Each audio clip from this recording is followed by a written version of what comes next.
Hey, Melanie Phillips here of Minduri Method. I'm an author, I'm a yoga teacher trainer, an Ayurvedic practitioner, and a bioenergy healer.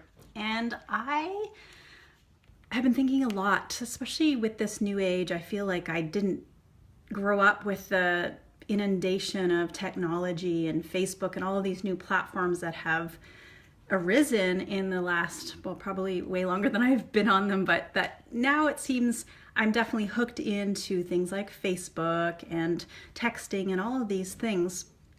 And I've noticed with the students from my Inner Empowerment Mentorship, one of the themes that comes up also is looking at ourselves in comparison to someone else externally, something else externally, whether that's something physical, something mental, something emotional, something material, that we're often understanding our own sense of self compared to what we have, don't have, what others have or don't have. So we're always getting our sense of self from the other, opposed to self-sourcing.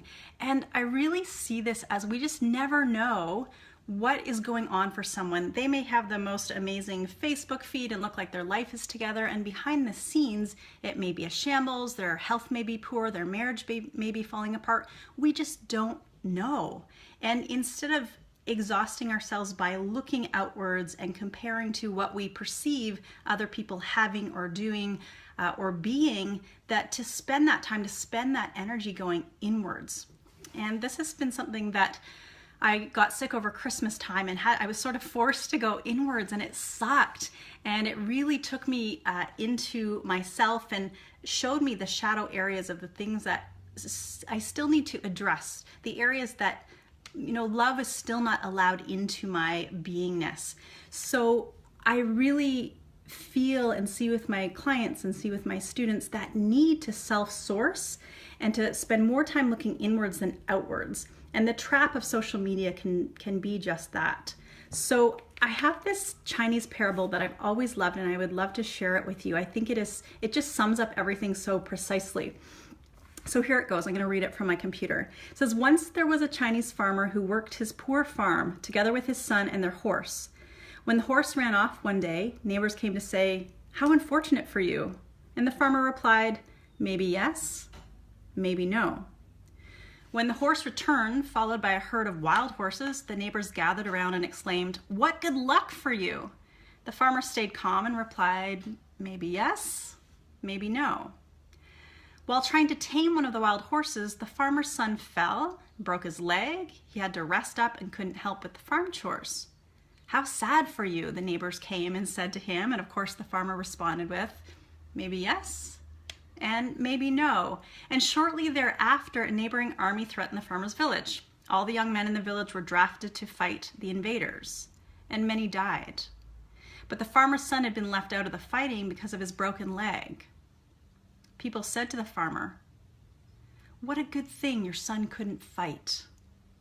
And the farmer responded, "Maybe yes, and maybe no." And I really see that we look out in our life and we're either judging our own life or someone else's, thinking, how lucky they are or how unlucky they are. And the reality is we don't know.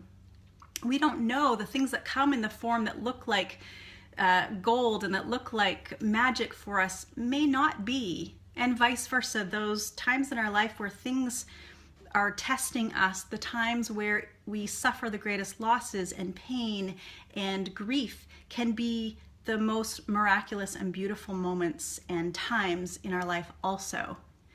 And I've had many experiences in my life where I've even thought, oh, this is going so well, and the reality is we don't know. About a year ago, I went to Bali and had, visions of having this wonderful time in Bali. And the reality was what happened, and I had lots of people saying, "Oh, you're so lucky and you get to live this life and you're going there." And I had created the time and the space to do that, but that's a whole other topic.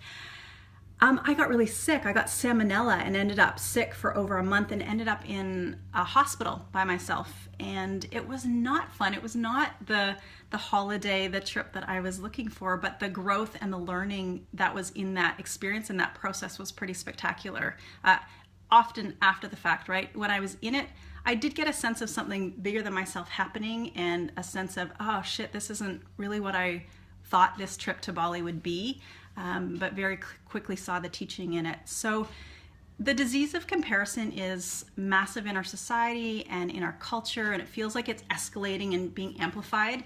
And I invite you just to go back to that, the Chinese parable, and it brings me a lot of solace, and it brings me a lot of equanimity when I look day to day. Like, I actually don't know what's good for me and what's not, and I trust that whatever's in my life is here because I need it, and whatever's not in my life is not here because I don't need it. So I'm hoping that this will also serve you in your life, or something to consider. And thank you so much for those of you who are popped on here live with me. I totally appreciate you listening to me wax poetic, and I hope to see you soon. Much love. Ciao.